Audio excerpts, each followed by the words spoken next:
Direct प्रधानमंत्री से मेरा कोई व्यक्तिगत कोई दुश्मनी नहीं है। मैंने कहा था कि जो प्रधानमंत्री जी आज विपक्ष के नेताओं को देश भर में ईडी, सीबीआई, इनकम टैक्स या उनके ऊपर किसी तरह का आरोप लगा के उनकी जांच होती है, तो मैंने तो सिर्फ एक छोटा सा प्रश्न उठाया था, तो इतनी मिर्ची क्यों लग गई उन लोगों को। बहुत महत्वपूर्ण मुद्दा नहीं है रामा सिंह जी का। रामा सिंह जी का जो मुद्दा है, रामा सिंह के इस्तीफा देने से और किसी दल को ज्वाइन करने से क्या बिहार के नौजवानों को रोजगार मिल जाएगा, किसानों की आय दुगनी हो जाएगी। वो अपने स्वार्थ के लिए इधर से उधर गए ना, उनको टिकट का था, टिकट नहीं मिला इसलिए गए। नीतीश कुमार जी 9 बार भटक के इधर से उधर हो गए, तो उस पर कोई नहीं हूँ। ये भाजपा के नेता के वीडियो वायरल हो रहे हैं, ये हम नहीं कह रहे हैं, ये भाजपा के नेता का ही वीडियो वायरल हो रहा और वो कह रहे हैं कि उनको 400 पार चाहिए क्योंकि वो संविधान में संशोधन करना चाहते हैं। नमस्कार, मैं प्रशांत और आप देख रहे हैं द न्यूज़। देखिए, आज चुनावी कार्यक्रम से लालू की लाडली मीसा भारती पहुंची हुई थी परसा पहुंचने के बाद मीसा भारती ने आड़े हाथों लिया देश के प्रधानमंत्री मोदी को, नीतीश कुमार को। तो वहीं पर आज राजद को छोड़ने वाले रामा सिंह के ऊपर भी उनका एक तीखा बयान आया। क्या कुछ कह रहे सुनिए। कई बातों को मैंने दोहराया था। मैंने डायरेक्ट प्रधानमंत्री से मेरा कोई व्यक्तिगत कोई दुश्मनी नहीं है। मैंने कहा था कि जो प्रधानमंत्री जी आज विपक्ष के नेताओं को देश भर में ईडी, सीबीआई, इनकम टैक्स या उनके ऊपर किसी तरह का आरोप लगा के उनकी जांच होती है, तो मैंने तो सिर्फ एक छोटा सा प्रश्न उठाया था, तो इतनी मिर्ची क्यों लग गई उन लोगों को। मैंने तो ये कहा था कि सुप्रीम कोर्ट ने इलेक्टोरल बॉन्ड पे कहा कि ये सब असंवैधानिक है, तो इसमें मिर्ची, अगर प्रधानमंत्री जी कहीं से इसमें कोई लेना देना नहीं है तो इतना मिर्ची क्यों लग रहा है। सभा में चुनाव लड़ रहे हैं, नवादा में लड़ रहे हैं, कितना समय बचा है, कितना समय बचा है, 5 साल बचा हुआ, तो मेरा तो 3 साल बचा हुआ है। 5 साल वाला भाजपा का है तो लड़ सकता है, और हम महिला हैं और राष्ट्रीय जनता दल के हैं तो हम नहीं लड़ सकते हैं। ये मुद्दा है इस देश का। और पूछिए।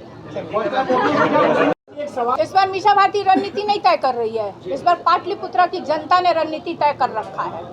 जिस तरह से 2 बार उनको मौका मिला सांसद महोदय को और उन्होंने क्षेत्र का कोई विकास का कार्य नहीं किया है, तो इस बार जनता ने तय कर रखा है, मीसा भारती ने नहीं तय किया। मतलब मुझे भी इसकी जानकारी मिली है और बहुत सारे ओटी चैनलों से भी मैंने न्यूज़ देखा था। वो दिसंबर की आप घटना की बात कर रहे हैं ना बेटा, तो वहाँ पे यही तो कह रही हूँ कि एक तरफ आप सड़क जब लेते हैं तो उसको प्रॉपर जो उचित जो उनको मुआवजा है वो उनको समय पे मिल जाना चाहिए। अगर कोई भी सरकार इस तरह की ज़मीनें अधिग्रहण करती है तो उसको उचित मुआवजा समय पे उसको मिल जाना चाहिए। तो बिल्कुल मैं बिहार के किसी भी जनता के दुख सुख सब में हम लोग राष्ट्रीय जनता दल क्या इंडिया गठबंधन के जितने नेता हैं उनसे मिलने जाएंगे और उनकी समस्या को सुनेंगे। इस बार मीसा भारती रणनीति नहीं तय कर रही है, इस बार पाटलिपुत्रा की जनता ने रणनीति तय कर रखा है।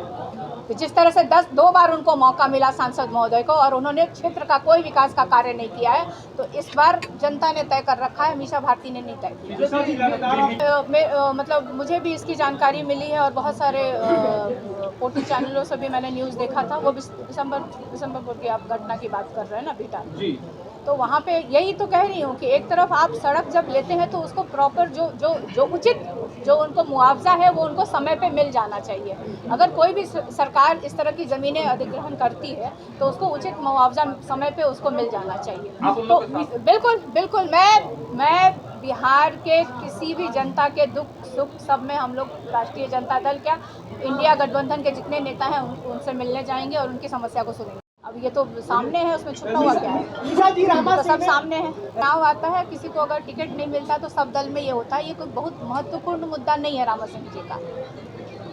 रामा सिंह जी का जो मुद्दा है, रामा सिंह के इस्तीफा देने से और किसी दल को ज्वाइन करने से क्या बिहार के नौजवानों को रोजगार मिल जाएगा, किसानों की आय दुगनी हो जाएगी।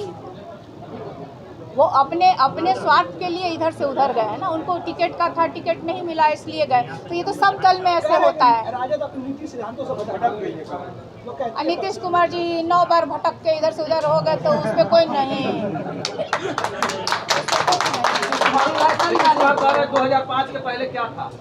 लगातार हर मंच से आखिर में 2005 के पहले क्या था तो वो बिहार की जनता जब जानती है सारा। लेकिन 2005 का जो नीतीश कुमार जी हमेशा बोलते हैं, अगर यूपीए 1 की सरकार नहीं होती और रघुवंश प्रसाद जी मंत्री थे, अगर वो वहाँ से वो अगर फंड और राशि नहीं भेजते तो ये जो 2005 के बाद वाला जो नीतीश कुमार जी कहते हैं ना, तो ये नहीं कहते। सब लोग मिलकर गए थे, आपकी जेल में है, हम लोग कर लेंगे।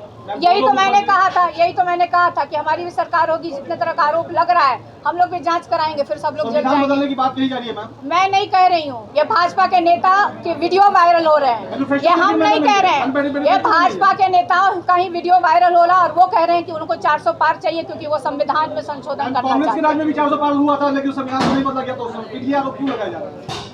उस समय कांग्रेस के नेता का वीडियो वायरल नहीं होता था, अभी भाजपा के नेताओं का वीडियो वायरल हो रहा बोलते हुए। इलेक्टोरल बोर्ड का मैम विरोध किया जा रहा है विपक्ष द्वारा, इलेक्टोरल बोर्ड को लेकर हम विरोध नहीं कर रहे हैं, हम सिर्फ सुप्रीम कोर्ट की टिप्पणी को उठा करके हम लोग बातें कर रहे हैं। बिहार में पिछले बार मैम खाता नहीं खुला था। तो सुना आपने किस प्रकार से नीतीश कुमार के ऊपर वो आरोप लगा रही हैं 9 बार 10 बार पलट जाने का। तो वहीं नरेंद्र मोदी के ऊपर ये आरोप लगाती हैं कि जो सवाल हम उनसे पूछते हैं वो सवाल का जवाब नहीं देते, बस उनको मिर्ची लगती रहती है। वहीं रामा सिंह के राजद छोड़ने के ऊपर भी मीसा भारती का एक तीखा बयान है, जिसमें मीसा भारती ने साफ तौर पे कहा कि उनको टिकट नहीं मिली तो वो पार्टी छोड़ गए और टिकट नहीं मिलने पर अक्सर ये हर एक पार्टी में होती रहती है। तो वहीं उनके ऊपर कटाक्ष कसते हुए उन्होंने ये भी कहा कि क्या रामा सिंह के इधर से उधर चले जाने पर युवाओं को रोजगार मिल जाएगा।